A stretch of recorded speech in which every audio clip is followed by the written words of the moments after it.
সুন্দর বসে বসে ওরা বাজি ফাটাচ্ছে, দেখতে কত ভালো লাগছে। এই একটু বাইরের দিকে এসো তো।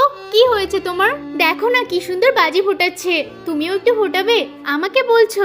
আচ্ছা ঠিক আছে দাঁড়াও, আমিও বাজি ফাটাবো, আমি আসছি এখনই। আমি তাহলে বাজার থেকে বাজি নিয়ে আসছি। আরে বাবা তাড়াতাড়ি যাও। ঠিক আছে ঠিক আছে। ও আবার বাজি ফোটানো দেখতে অনেক বেশি পছন্দ করে। আরে ও তো চলে এসেছে। এই বাজি কোথায়? এই যে তোমার বাজি, বেশ বড় সড়ো না? ভালো লেগেছে তোমার? ধ্যাত, ভাল লাগে না, তুমি সবসময় আমার সাথে মজা করো। আরে বাবা তুমি আমার জন্য ব্যাট বল এনেছো?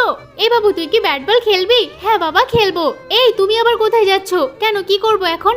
এসো এসো, একটা জিনিস দেখাবো তোমাদের। দেখো তো বলের ভিতর দিয়ে কত সুন্দর ধোঁয়া বেরোচ্ছে। আর এই ব্যাটটাকে দেখো, এটা তো বাজির মতো ফুটছে। ও তার মানে এটা বাজি ছিল, আমরা ব্যাট বল মনে করেছিলাম। সত্যি বলছি আমার কিন্তু হেব্বি মজা লাগছে। হ্যাঁ তুমি আমাকে একটা আবদার করেছো, আমি সেটা মানবো না? হতে পারে? বন্ধুরা যাওয়ার আগে সুন্দর ছবিটির জন্য একটি লাইক এবং সাবস্ক্রাইব করে দিও।